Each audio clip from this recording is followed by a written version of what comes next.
and welcome to presentation of group number 9. The topic that we will present is universal human rights versus cultural rights, and the issue statement is it ethical to prioritize human rights at the expense of cultural rights? I am Tayyiba Shakil, student ID 26265, and the group members include Shahzad Ali Khan, Muhammad Sufyan, Umar Rabbani, Muhammad Sohail, Ramin Raza, Huma Khurshid, Behishta, and Numan Ali Kalhoro. Over the years, the concept or the term universal human rights has come into prominence, and we have been speaking as well as listening about it. At the same time, culture has come into prominence, which is the shared values, norms, customs, and traditions. Ever since the societies started living together, these two concepts emerged, and now that we have moved from homogeneous societies to heterogeneous, there are many complexities revolving around these two concepts, which we will look at in today's presentation.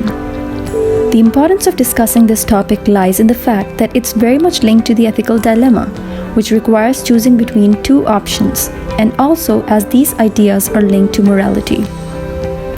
But before we go any further, let's first try to understand what exactly means by human rights and cultural rights. Human rights are the basic rights and freedoms that belong to every person in the world, from birth until death. They apply regardless of where you are from, what you believe in, or how you choose to live your life. These values are defined and protected by law. Human rights are based on universal dignity of all human beings by virtue of their humanity. Dignity refers to the universal aspirations that all humans are entitled to be treated with respect as ends rather than means, and to be recognized as of equal worth. Cultural rights are rights related to art and culture, both understood in a large sense. The objective of these rights is to guarantee that people and communities have an access to culture and can participate in the culture of their choice. Cultural rights are human rights that aim at assuring the enjoyment of culture and its components in conditions of equality, human dignity, and non-discrimination. They are rights related to themes such as language, cultural heritage, cultural and artistic productions, authors' rights, intellectual property rights, participation in cultural life, minorities and access to culture, among many others. So now let's take a look at the options. Greetings everyone, my name is Numan Ali Kalhoro and my student ID is 31666. So I will start with statement number 1, which is in favor. So universal human rights should supersede the cultural rights. The reason why? Because firstly, human rights are all encompassing and they do accommodate cultural rights within them. Human rights are for everyone. Even the Universal Declaration for Human Rights was drafted for all. If different laws are made for different cultural groups to ensure their rights, then we will all follow their own codes, which will lead automatically to a chaos. The universality of these rights help us unite mankind. This view is supported by ethical absolutism, which suggests there are internal, universally applicable moral principles, and that right and wrong are objective qualities that can be determined rationally. Secondly, human rights suggests that being no idea of second-class citizen, one size fits for all. Universal human rights invokes a realm of justice, morality beyond and superior to particular countries, cultures, and religion. Human rights are universal, indivisible, interdependent, and interrelated. They are universal because everyone is born with and possesses the same rights regardless of their gender, race, culture, religion, where they live, or ethnic background. According to universalism, rights are self-evident because they are immediately knowable to humans, and through human reasons it can be understood what is good to be done while evil should be avoided. Thirdly, we believe human rights do give the right to practice own cultures, but not an excuse to violate other human rights. To recognize the existence of other cultures shall not mean that there needs to be approval of custom, such as torture, violence, etc. Universal human rights include within them the cultural rights such as protection of culture, heritage, and freedom of thought and religion. But this recognition ends where the observance of such cultural rights lead to violation of rights of others. International law condemns the exercise of one's right at the expense of others. Fourthly, universal rights although many people argue that this is a Western-based phenomena, if we are to compare Western countries with lower economic developed nations, clearly we can see the standard of living is better in those nations because of human rights that are given to citizens rather than prioritizing cultural rights. And finally, but not least, the universal international obligations have already asked the states to respect and protect the cultural rights. For example, the United Nations Committee on Economic, Social and Cultural Rights. It suggests ways in cultural rights can be provided by the state parties by ensuring availability of cultural goods and services, both tangible and intangible. Also sets the obligation on states to ensure everyone enjoys a culture without discrimination of any kind. Now I will pass the floor to Ramin, which she will provide arguments against. Assalamu alaikum. My name is Ramin Raza and my ID is 31112. I'll be giving arguments against if universal human rights should supersede the cultural rights. Just when it is argued that human rights are universal, the question arises, what does one do about human rights that interferes with cultural rights? Human rights should not be made universal because then it brings everyone under the same umbrella. Cultural rights are an important part of social harmony. If one set of universal values and laws would govern all communities, then there is a chance that there will be more conflicts. This view is supported by ethical relativism, which claims that morality is context-dependent and subjective. We can understand right and wrong by looking at the person taking the decision and the culture in which they are located. This theory suggests that morality is culturally relative. For human rights to be universal, it is crucial for them to be compatible with cultural differences. Universal human rights should not constitute a fixed approach. Since the beliefs and values are product of specific cultures, they also vary from culture to culture, and so the rights given may or should vary. There is a need to adopt a flexible approach to cultural rights and respect cultural diversities. Definition of good varies, and Western devised definition of good doesn't fit in other cultures.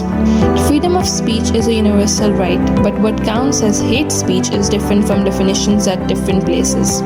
Cultural rights must be given unless the people are given freedom to embrace and practice their cultural rights, then cannot truly acknowledge the human rights.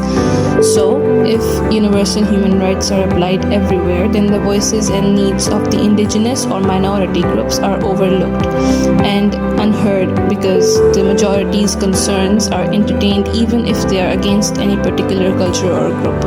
Alongside human rights movement has arisen an awareness of the need to preserve cultural rights. Cultural rights are invested in groups including indigenous peoples, religious and ethnic minorities. Right to take part in cultural life benefits from the protection of moral and material interests that are due to their own production. Example of Makka population, which were an indigenous group of people living near Mount of Strait of Juan de Fuca on the Olympic Peninsula. They traditionally relied on whale hunt, but commercial fishing started happening at a level that people in the tribe couldn't find whales for them, and later there was a regulation on how much hunting could be done. But this is an example which shows that certain human rights can actually harm the indigenous populations that rely on certain customs, in this case fishing. Within the cultural rights framework, there exists the notion of indigenous intellectual property rights, IPR, which attempts to conserve each society's cultural base, the core beliefs and principles. IPR are cultural rights that allow indigenous groups to control who may know and use their collective knowledge and its applications. This is important as much traditional cultural knowledge has commercial value. For instance, ethnomedicine, food, cosmetics, cultivated plants, folklore, arts, crafts, costumes, songs, dances, and rituals. This asserts that a particular group may determine how its indigenous knowledge and products of that knowledge are used and distributed. Now we come come to the conclusion. Universal human rights are better off. However, it does need some modifications, such as considering various different cultures and religions. States should pay particular attention to the cultural rights of minority and indigenous groups, among others, and provide opportunities for them to both preserve their culture and shape cultural and social development, including in connection to language, land, and natural resources. Cultural rights, however, cannot be used as a justification for practices that discriminate against specific groups or violate other human rights. My name is Behishta and my student ID is 31359. Before we begin with our second issue statement, there are a few questions that I would like to point towards. Are human rights universal or culturally relative? Is UDHR a manifestation of Western culture imperialism? These questions have been raised and debated among universalists and culture relativists. Universalists believe that some legal enforcement mechanism of human rights exist everywhere. Cultural and relativists argue that there are diverse ways to interpret and to use or abuse human rights. Option number 2. Universal human rights should not be rejected on the basis of cultural rights or preservations. Universal human rights and cultural imperialism. I am here to argument in favor. Universal human rights are symbolic of the general will and commitment of the international community to respect and protect human dignity, which carries greater legitimacy, primacy, and urgency than any other cultural interest. UDHR reflects the broader consensus and the commitment of international community to observe a minimum package of fundamental human rights that is for everyone on the ground of being a human. The central force of universal human rights is to protect human dignity and integrity from practices like torture, oppression, slavery, and tyranny that are dehumanizing and threaten survival and well-being of individuals, groups, and humanity as a whole. Human rights reflect a broader consensus with the regard of human dignity than any other particular culture. By implication, human rights should not be rejected on the sole basis of cultural norms, practices, and values. The ontological school of thought views human rights as a universal and support fixed moral roots. According to this, actions are inherently right or wrong regardless of time, place, and context, which entails rights that all people at all times and everywhere ought to have. Granting the demand for the culturally based observance of human rights would potentially weaken and conflict with the spirit of the universal human rights framework. Culturally specific human rights are likely to result in the creation of arbitrary discretions on the part of the states. This in turn will create a vacuum for the weak enforcement of human rights laws as a result of differences in cultural norms and values, some of which are in stark conflict with the human rights framework. If cultural tradition alone governs state compliance with the international standards, then widespread discredit, abuse, and violation of human rights would be given legitimacy. Women's rights are often violated on cultural grounds. One of the issues affecting the rights of women and girls, especially in developing countries, is the demand for cultural rights that conflict with the ethos of the universal human rights. The demand for cultural preservation disproportionately hamper women's struggle for the full enjoyment of universal human rights. So, universal human rights are more important to uphold everyone's liberty, freedom, and protection. Cultural relativism shouldn't be the basis of ongoing violation of fundamental human rights of people. By claiming human rights as an imposition of Western-originated ideology to serve Western interests order the reality of human rights and the utility of human rights projects in general.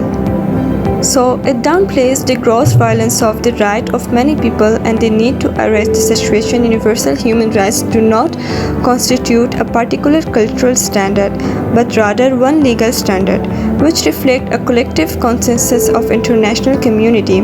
Although law, to some extent, often reflect cultural bias, consequently, human rights cannot be ascribed to any particular religion or cultural orientation.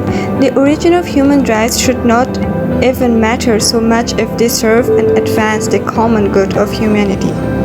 The human rights can be culturally specific appears to be flawed because their existence deliberate violation of the human rights of people, particularly in the case of women and children in the global south. In this light, granting the demand for the culturally based human rights can some extent to be equated to the legitimation of human rights abuses.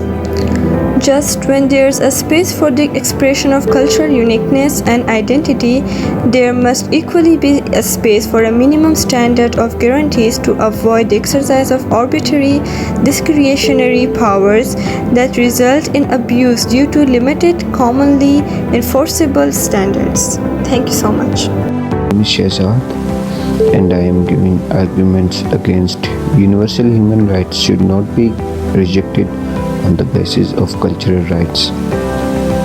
Number 1. Arguments against the existence of several international legal instruments guaranteeing the rights and protection of children appears to have had little utility in practice for many women, girls, and children, especially in developing countries, as their rights continue to be violated. So the claim that universal human rights are solutions seems to be wrong.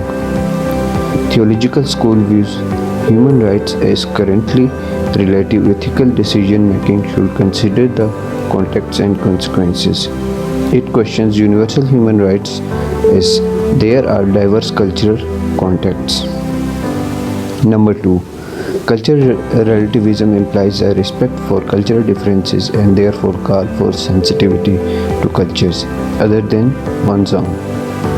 It focuses on cultural pluralism and the need to celebrate the respect diversity of cultures. In this context of human rights framework, proponents of cultural relativism argue that local cultures are capable of ensuring human dignity. They contend that observance of universal human rights is instructive and disruptive to the deeply held traditional mechanisms for protection of lives, liberties, freedoms, and security of people. Number 3. It is ethically wrong and morally unjust to have a universal package of moral or legal standards that guarantees human freedom and protection. Because of little plurality and the context-specific nature of moral values embedded in different cultures. Number 4. The Universal Human Rights Project is depicted as culture imperialism for the West and an attack on the very culture fabric of the states regarded as inferior compared to the Western standards. In this way, they attempt not only to civilize the other but also to ensure that everyone embraces capitalism in Western culture and advance Western interests. Number 5. Cultural relativism is particularly relevant in striking a balance between any claim to cultural rights and universal human rights.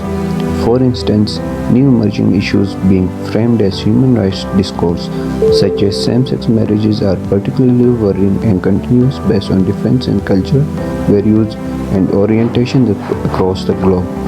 European Court of Human Rights states that marriage's right must be in conformity with national laws.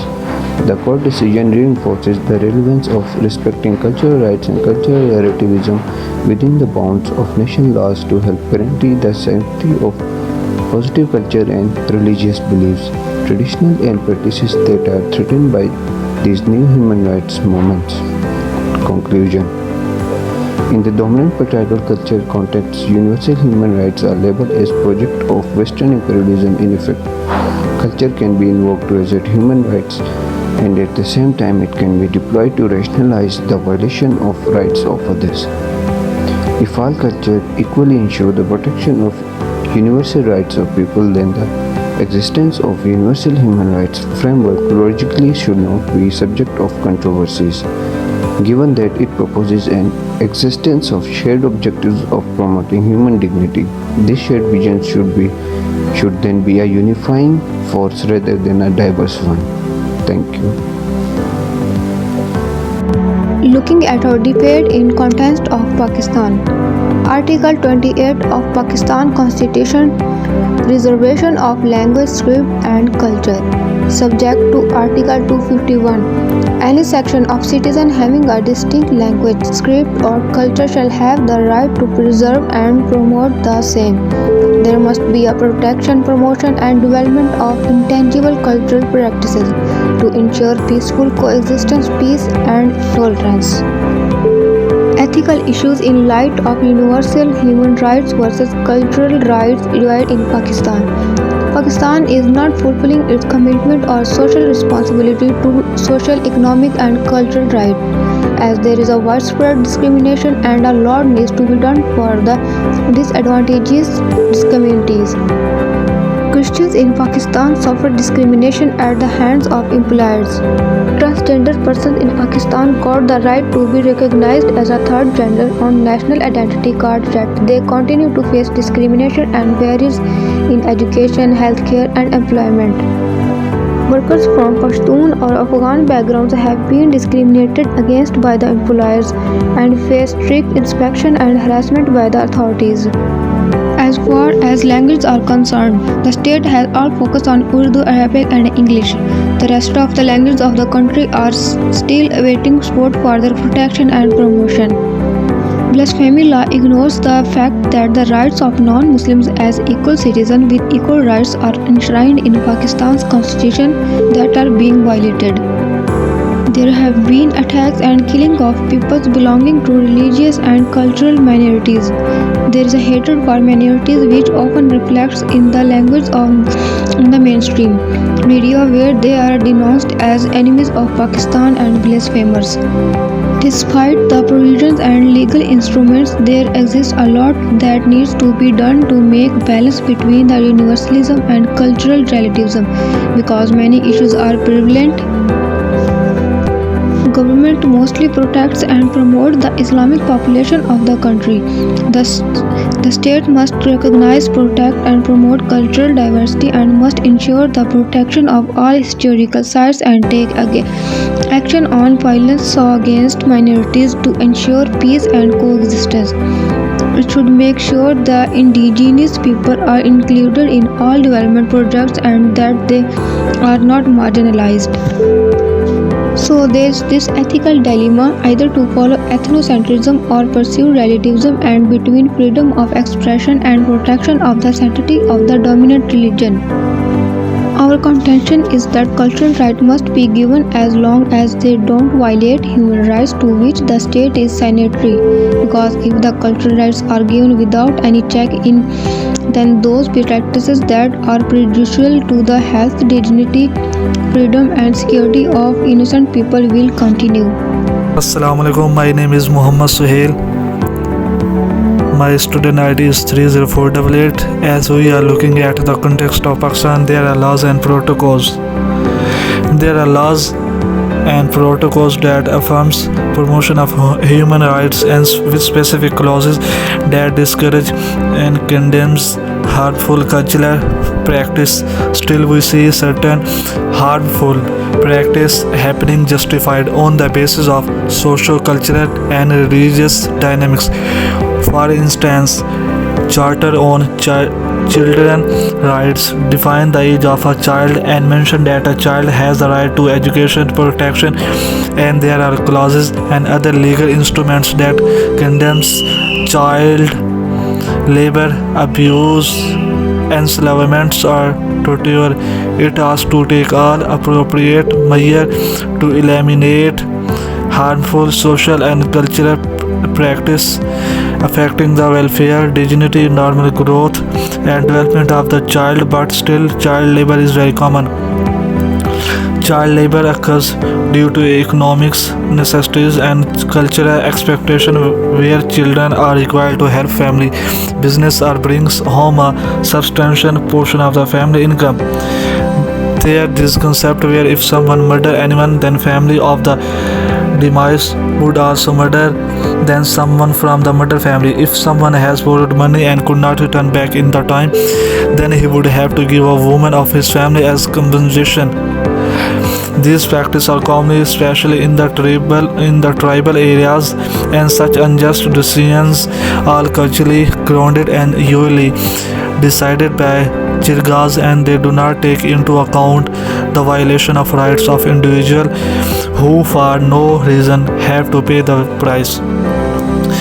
The adherence of honor killing, female and genital mutilation, trafficking, vatasata are a clear violation of these provisions. Such violation is justified as being part of culture and is deeply embedded. These cultural practices reflect gender discrimination and serve the sole interest of this participatory. Those who validate such practice, saying that it is their cultural practice, state that it does not constitute any human rights violation. They do not recognize it as a crime but rather as a justice system. The reason for mentioning this way to help develop an insight as to how culture can sometimes act as tool of operations. They maintain that universal human rights are foreign imported values that contradict local traditional values. This requires that universal human rights should take precedence over cultural rights in matter where there is violation of people's human rights. After looking at the option 1 and option 2 and applying this whole debate in context of Pakistan, the question arises, on what basis should one choose between good and bad, and which human rights concerns should have priority? Well, it cannot be assumed that international human rights regime is well established and non-controversial, because human rights violations continue to be witnessed in many forms and are of varying intensity. There are examples of gender discrimination, forced marriages, child labor, and so many others that happen on the basis of culture or religion, which means that they are being justified on the basis of culture. There is a divide.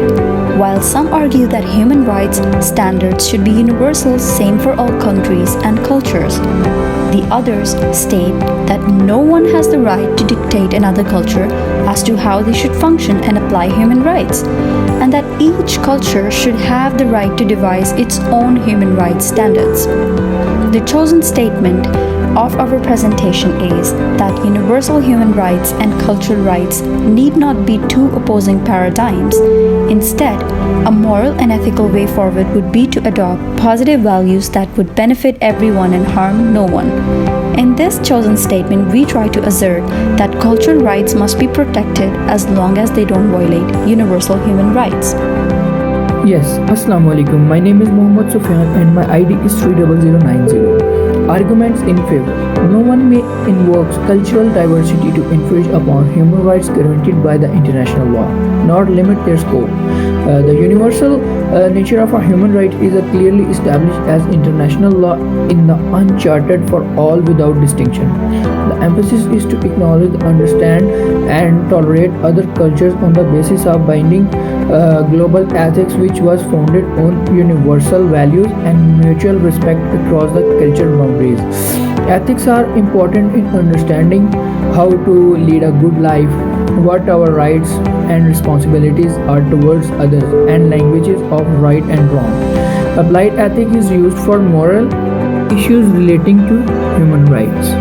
Human rights include many very important cultural rights that should be given equal attention, such as the right to participate in cultural life, enjoy one's culture, but they are not unlimited as according to international law. The right to culture is limited at the point at which it infringes on others' human right. The dilemma occurs when different cultures operate in the same place, as not all cultures place the same value on the human rights and protection of vulnerable population.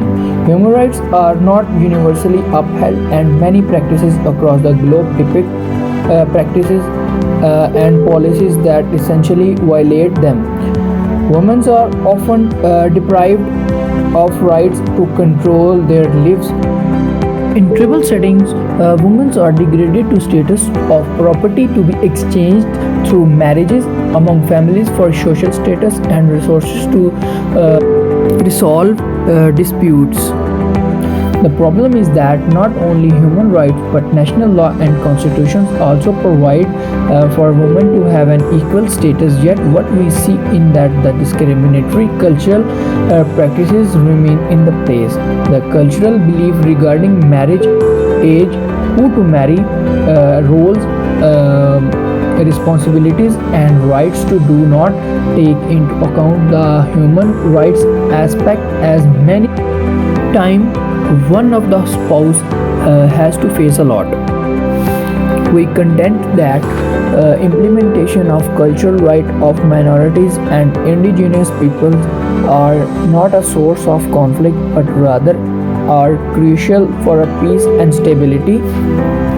If they are not recognized, then the society cannot function properly. For instance, intellectual property rights must be protected of the indigenous people to let them preserve their culture that they value, as culture is a very important aspect of one's life. We assert the positive cultural rights that are for the greater good. The tension between cultural relativism and universalism need not be destructive, rather it can provide insights that strengthen global and local efforts to bring human rights to life. Peaceful working is required, which involves non-violence dialogue, societal or environmental engagement. We assert that rather than taking extreme positions, some middle way could be pursued, just as suggested by pluralism, which expects different moral convictions and backgrounds, while at the same time suggesting that a consensus on basic principle and rule in a certain social context can and should be reached. Morality is about harm and benefit, right and wrong, and in our present debate, it's important to apply morality, and rather than looking at it through one theory solely, we should take a broader focus to make sure wise and practical decisions are made. Assalamu alaikum. My name is Umar Abani and my ID is 30419. My argument will be in favor about networking and advocacy is required. NGOs now rely on international networking to share information, skills and resources for advancing their common interest. Networking can prove to be helpful, especially for the developing world, by providing access, information and funding. The role of civil societies is of importance as they can help promote the right discourse. They advocate in the interest of the invisible group by voicing against injustice and collaborating the legal as well as political system to ensure social justice and positive transformation. Since the international human rights framework has been in place, it is important to hold state responsible when they violate. Evidence suggests that states are reluctant to advance human rights ideal. In reality, the state is both the custodian or a violator of human rights. If one contends that human rights are Western project, then rejecting it outrightly on that basis, it is not far enough, because it is not bad to adopt good values. Universal Declaration of Human Rights might be said to not have taken into account real world constraints, but since the state ratified them, must have taken into consideration their context-specific cultural rights, as there exist national laws. State must adopt the universal human rights, which in general are for the greater goods.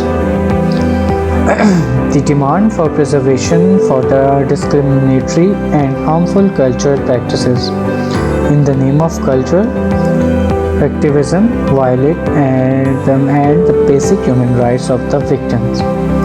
The call for cultural pluralism and the need to celebrate and respect the diversity of cultures sound legitimate. However, demand should not be allowed to disregard the minimum standards of human rights which state parties have ratified.